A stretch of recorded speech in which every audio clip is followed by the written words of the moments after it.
The aliens' warning came in the form of a shimmering broadcast that hijacked every Earth-based feed, from satellite TV to subway signs. It was delivered in perfect English by a gelatinous being named Calix, who looked like a translucent, oversized slug dressed in what resembled a sequined tablecloth. "People of Earth," Calix intoned, its giant eye swiveling toward the camera, "we come in peace. But you must understand space is not your ally. Space is death. The vacuum will rupture your lungs, boil your eyes, and crush your fragile forms. Stay grounded. Stay safe." The warning played on repeat for 2 days straight. It was terrifying. Then it got turned into a meme. Within a week, teenagers were wearing T-shirts that said vacuum, more like vibe QM. The humans didn't stay grounded. In fact, within 6 months, the first joint Earth alien training mission was scheduled, and it was to take place in the orbit of Jupiter. Only one human was selected for the mission after an exhaustive and highly publicized process. That human was Zachary Reddin. Zachary had been a test pilot, a combat pilot, and briefly a professional skateboarder before blowing out his knee. He was 38, with a scar running across his left eyebrow from ejecting out of a fighter jet over the Mojave Desert. The scar didn't make him look tough. It made him look like he'd been through some things and hadn't decided yet whether that was good or bad. When the call came through, he was in his backyard in Arizona welding a broken barbecue lid. "Zachary Reddin," the voice on the phone said, "you've been chosen." "For what?" he asked, "to represent humanity in the vacuum." He stared at the sky for a long moment, then said, "All right. Let me grab my boots." The training vessel was called the Yarthun, which in the alien language meant something like hollow star womb. The aliens had designed it for long-range interstellar travel, and it looked like a massive silver teardrop had been stretched and frozen mid-drip. Inside, everything was smooth and warm to the touch, like the inside of an egg. Zachary met Calix in person or in gelatin on the first day of the mission orientation. "You're the one who gave the whole space his death speech, right?" Zachary asked. Calix blinked slowly. "Yes." "I see it did not deter your species." "Well," Zachary said, adjusting the strap on his flight suit, "we call it home field advantage." Calix made a sound like someone squishing a balloon. Zachary assumed that meant confusion. "You're aware you evolved on a planet with an atmosphere, yes?" Calix said. "Yeah, we're also aware we didn't evolve for swimming, but we still built submarines. There is a difference between swimming and being vaporized by an absence of matter." Zachary shrugged. "We've done worse for less." The mission was simple in theory. Test the limits of human exposure and adaptation in space under safe, monitored conditions. The Yarthun had a modular chamber designed to simulate near-vacuum conditions with layered safety protocols. The aliens had already run the tests on themselves and failed catastrophically. One of them had collapsed into a dense mass of organic goo after less than 4 seconds of exposure. Humanity, however, had sent people into space for decades. Zachary wasn't going in unprotected, just underprotected. The aliens wanted to study how human physiology handled low-pressure conditions over extended periods. Zachary's job was to be the guinea pig and not die. On day 3 of the mission, he suited up in a reinforced pressure suit thinner than anything NASA had ever made. "Vital monitors active," said Dr. Havoc, a human exobiologist overseeing the medical data from Earth. Calix hovered beside the control panel. "We will begin at 30% atmospheric pressure and reduce by increments of 10 every 5 minutes. Zachary gave a thumbs up and stepped into the chamber. The door hissed shut behind him. At first, it felt like being on a mountain. His ears popped. His breath came thinner. But he had trained in high-altitude chambers before. He controlled his breathing, monitored his heart rate on the embedded HUD, and focused on not panicking. At 20% pressure, the suit began to stiffen. Sweat pooled under his arms and trickled down his spine. He clenched his jaw and tapped a rhythm on his thigh to stay focused. At 10%, the pressure on his joints made every movement feel like wading through syrup. His vision blurred at the edges. Then, at 5%, he blacked out. He woke up in the med bay with needles in both arms and a dull ache behind his eyes. Colics hovered nearby, looking more worried than Zachary thought a giant jelly creature could. "You lasted longer than any of our species ever did," Colics said. "How long was I out?" 7 minutes in vacuum-equivalent conditions. "You lost consciousness at the end, but your organs remained intact." Zachary blinked. "You sound surprised." "I am. You should not be alive." Dr. Havoc leaned over him. "You had cerebral hypoxia. We administered oxygen and cooled your core temperature. You were lucky." Zachary tried to sit up but groaned and fell back. "Define lucky." "You didn't die," Havoc said. "Feels like a low bar." The next round of tests involved rapid decompression scenarios. The aliens wanted to see how fast a human could react before passing out. Zachary protested, loudly. "I'm not a crash dummy," he said. "You are the most qualified," Colics replied. "That's not reassuring." Still, he did it. Over the next 4 days, he endured 5 simulations. On the third, the decompression alarm failed and his left eardrum ruptured. He screamed, flailed, and collapsed. He was unconscious for 20 minutes. Recovery took nearly 2 weeks. He wore an ear patch, took antibiotics, and couldn't sleep on his left side. When he was cleared again, he returned to the chamber, slower this time, more cautious. But he didn't quit. "You don't give up," Colics observed one evening as they floated in the observation lounge. Zachary stared out at the endless stars. "We don't know how." "That is not always admirable," Colics said. "I'm not trying to impress you, I'm trying to make it back home." By day 30, the aliens had begun adapting parts of their own ship to include human-friendly pressure zones. They were fascinated by how human lungs could re-expand after partial collapse, how skin resisted tearing under mild exposure, and how Zachary's bone density actually increased after 2 weeks in microgravity supplemented with resistance training. But it wasn't just the data.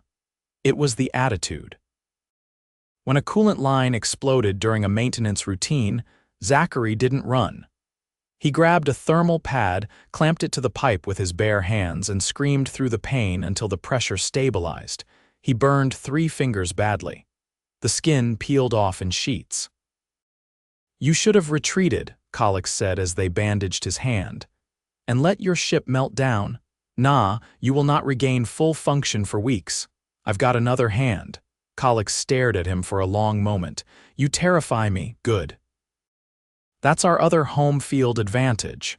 The mission ended on day 60. The humans had what they needed.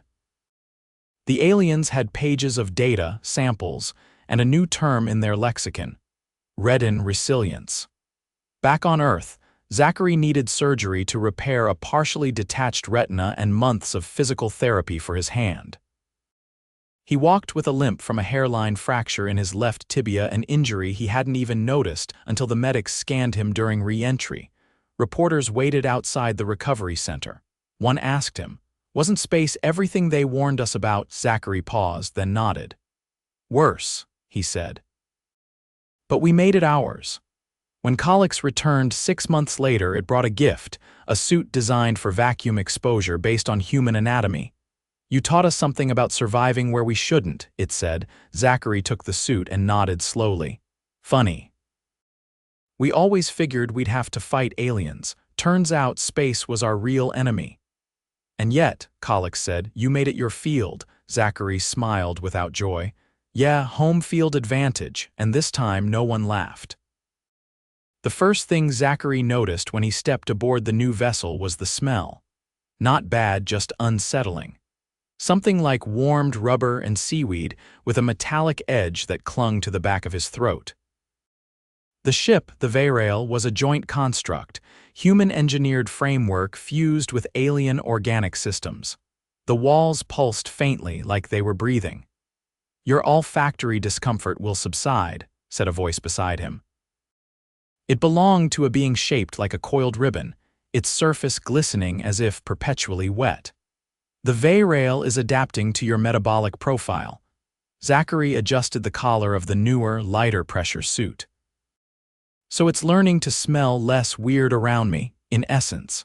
The ribbon being introduced itself as Threx. Its body could extend and contract like a spring toy, though it hovered midair without any visible propulsion. "Where's Colix?" Zachary asked, eyeing the curved corridor ahead. "Occupied with atmospheric rebalancing. The last Terran cargo shipment included incorrect ratios of oxygen stabilizer. Someone labeled potassium nitrate as potassium chlorate." Zachary blinked. "That's a fire hazard, a real one." "Indeed," Threx said. "We are grateful no one ignited anything." They reached the ship's central module, where several other alien crew members clustered near a holographic model of the Veyrael. One of them, a creature with a segmented exoskeleton and 12 independently moving eyes, gestured at her rotating schematic. "Your quarters are located near the thermal buffer," Threx said. "We chose that area to match your circadian rhythm." "Appreciate it," Zachary muttered. "I'll try not to ignite anything." The mission this time wasn't about testing survivability. That box had been checked, signed, and filed under inexplicable. Now, the goal was operational integration. Could humans and aliens function together on long-range deployments without either side breaking down, physically or psychologically? Zachary had been selected again, not because he was the best scientist or diplomat, but because, according to the selection board, he didn't flinch. The Veyrael was bound for the outer edge of the Ekron Belt, a region riddled with gravitational anomalies.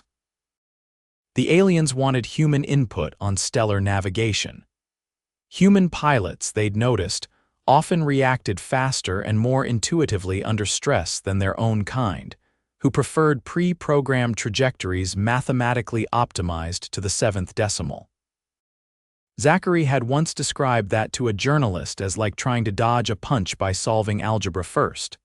2 days into the voyage, the ship's inertial dampeners fluctuated during a course adjustment. Zachary, seated in the nav console, was flung sideways against the bulkhead. His shoulder struck first, then his hip, and he let out a strangled grunt as he slid to the floor. "Medical," Threx said through the intercom. "Wait," Zachary winced, holding his left arm against his chest. "Let me see if anything's pointing the wrong way first." The medbay was far more advanced than the sterile white rooms back on Earth. Its equipment floated, reshaped, and reassembled itself depending on the patient. The diagnostic orb whirred silently as it scanned him, and a translucent cube beside it displayed a skeletal projection. "Fracture proximal humerus," a voice announced. "Non-displaced, moderate soft tissue trauma." Zachary exhaled. "So it's not snapped in half." "You will require immobilization," said the cube. An alien technician, composed of overlapping plates that clicked softly when it moved, approached with a bioresin brace.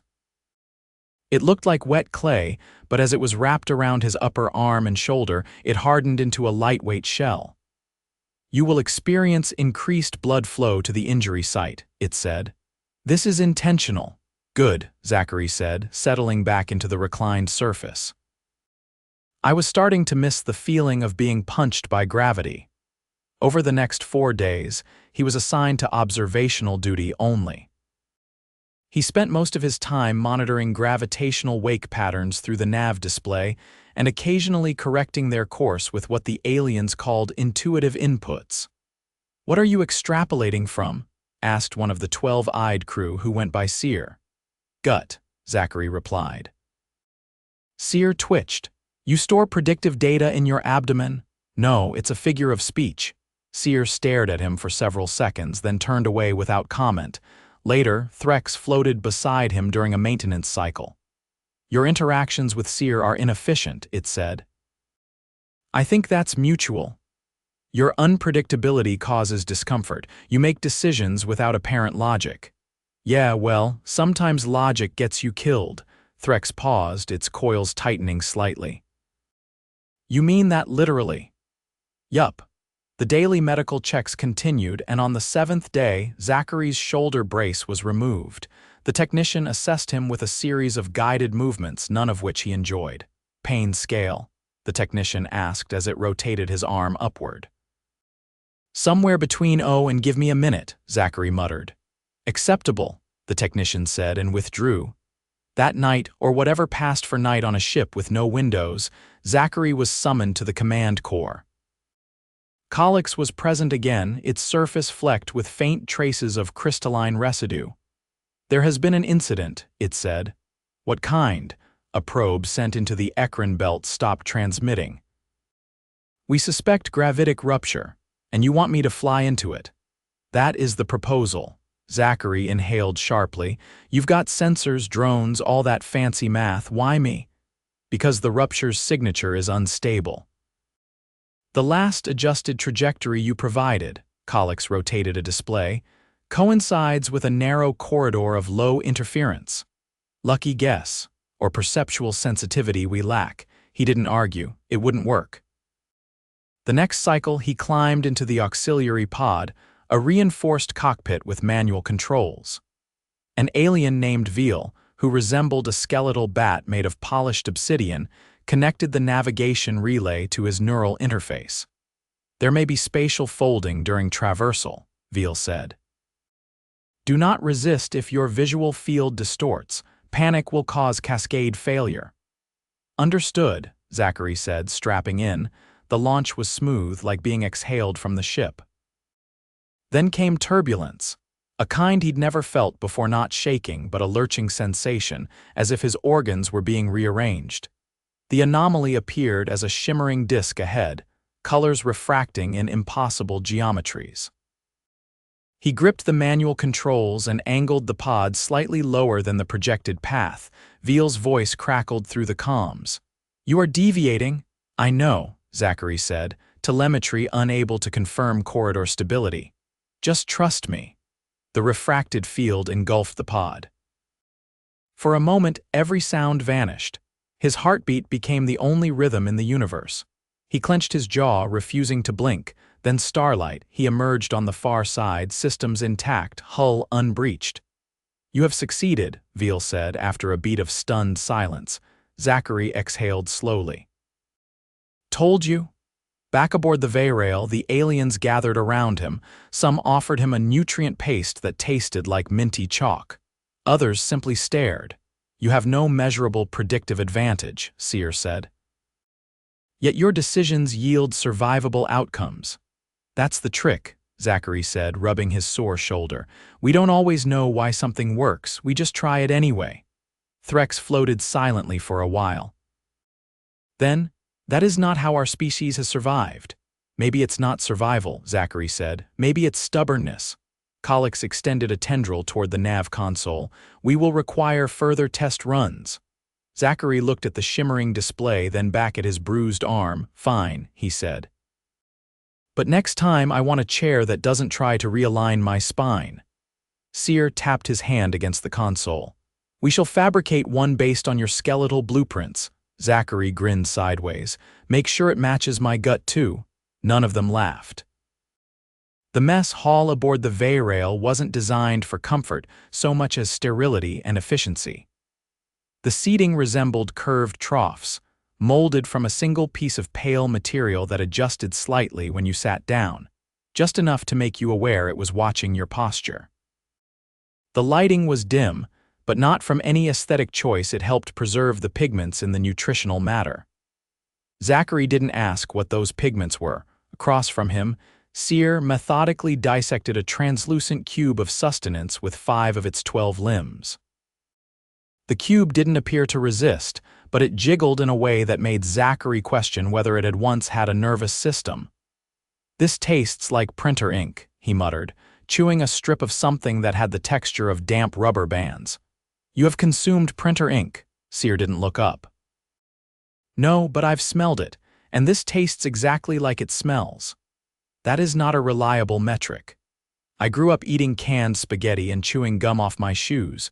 My metric's fine. Threx slithered into the room, coils uncoiling and recoiling with rhythmic precision. It paused at the nutrient dispenser, selected something that oozed into a multi-chambered bowl, then floated to Zachary's side. You are scheduled for a final joint evaluation in 2 hours. Zachary swirled the last of his drink, which had the murky consistency of watered-down syrup. "What's this one for?" "See if I can interpret alien jazz while upside down, command cohesion under simulated system failure. You will assume temporary control of the Veyrael's propulsion matrix with limited guidance." "Great." "So if I mess up, we drift into the gravitational tier and get turned into decorative ribbons. There will be containment fields." "Minimal risk." I've learned that when you say minimal, it usually means possibly catastrophic. Your sarcasm persists despite repeated clarification. Zachary pushed his tray aside and stood. "That's probably one of our evolutionary cornerstones." The primary propulsion interface was a hemispherical chamber lined with living circuitry. The floor pulsed faintly underfoot like a slow heartbeat. A narrow platform extended to a central control node that resembled a tree root entwined with polished metal. Calyx awaited him there, its outer membrane slightly clouded. Not a good sign, it usually did that when it was overprocessing data. "You appear fatigued," it said. "I've had worse mornings. Once got stung by a jellyfish and hit by a drone in the same swim. This is not a competition. No, but if it were, I'd be winning." He stepped up to the node. It extended two thin tendrils toward his forearms and attached with a soft hiss. The contact was cold at first, then warmed rapidly, syncing with his pulse. "You will receive haptic feedback," Calyx said. "Do not resist the muscle impulses, define resist, do not counteract them. Let your body adjust." The moment the system engaged, his arms twitched involuntarily. His left thumb spasmed and his right shoulder jerked back. "Feels like I'm being taught to dance by a car battery." That is an accurate metaphor. The holographic field around the node lit up, displaying a complex web of vectors, pressure gradients, and particle trails. Zachary recognized none of it, but as his fingers shifted over the surface, the interface began translating the patterns into simpler trajectories. Curves flattened. Numbers reduced. The haptic pulses guided him gently left, nudged him down, held his wrist steady. "System latency is within range," Calyx said. "Now simulate an engine stall." The pressure in the room dropped slightly, enough to dry his throat. Zachary tapped the override field and the propulsion lines flickered. The simulated drift began slow, then accelerating. Alarms blinked in his periphery. "Stabilizer vectoring offline," he said, compensating with manual yaw adjustment. The tendrils tightened reflexively, bracing his arms as he swept the control arc 30 degrees. The ship's drift slowed, not stopped but redirected. "Containment field integrity at 72%, Threx announced from the upper alcove. Zachary exhaled through his nose, adjusting the pitch. The feedback surged again, this time stronger, pushing back against his hand. "I'm getting resistance." "Let it guide," Calyx said. He relaxed his wrist and let the system move him. The ship's course adjusted, the field stabilized, and the simulation ended. The chamber lights brightened slightly. "Manual intervention successful," Calyx said. "Stabilization achieved in under 12 seconds. Zachary flexed his fingers as the tendrils detached. "Next time, can we simulate something less likely to doom everyone on board?" That was the least lethal available scenario. "Good to know you're still aiming for mild terror." Several hours later, Zachary lay on the diagnostics table in the medbay. A neural scan had shown elevated activity in his parietal lobe, and the technicians wanted to ensure it wasn't early signs of intracranial pressure fluctuations, a known risk after prolonged neural interface use. A gentle pulse passed through his skull as the scan ran. The table adjusted subtly beneath him to maintain spinal alignment. "You show no signs of vascular strain," Veyrael said, inspecting the readout. Its elongated digits clicked softly as they moved. "However, your hydration level is suboptimal. I've been drinking that syrup goop you call hydration fluid. It is not being absorbed at expected rates, probably because it tastes like warm moss. You require sodium and potassium balance to maintain intracranial homeostasis. The ship's nutrition matrix will be adjusted accordingly. Zachary sat up slowly, wincing as his spine cracked. Add a side of fried eggs while you're at it. Veal stared. Fried eggs? Forget it. By the next sleep cycle, the integration trials were complete. The evaluation board, composed of 4 alien delegates and 1 remote human observer, convened in the observation deck. Zachary had no formal role in the meeting, but they invited him anyway. He stood near the viewport, watching a field of slow-turning asteroids drift by, each one lit with faint blue reflectors the Veyrael had deployed to mark safe navigation corridors. Seer approached him, limbs folded neatly. You are not structurally superior. Your biology is inefficient compared to most species represented here. Thanks, but you adapt at speeds that suggest pre-conscious pattern recognition. You navigate without calculating, you make decisions before understanding them. Zachary shrugged. Some of us call that instinct. Others call it being too dumb to know what's dangerous. Seer tilted its head. We call it unstructured response optimization. I like our version better.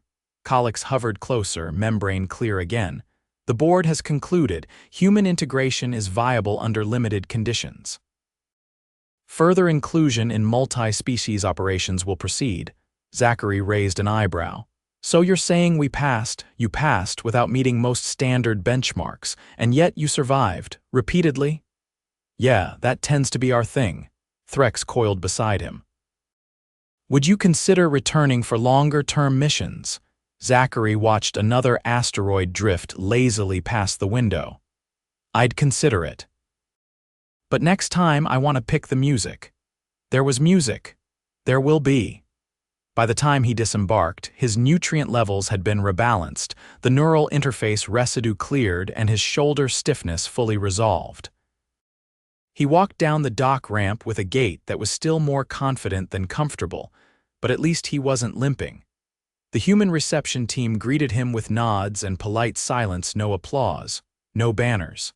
Just a quiet nod of acknowledgement from the mission director. As he passed the threshold, someone asked him, "Did they teach you anything we can use?" He paused, adjusted the collar of his jacket, and said, "Yeah, turns out we're not invincible, just too stubborn to notice." Then he walked out into Earth's atmosphere, thick, imperfect, and absolutely his.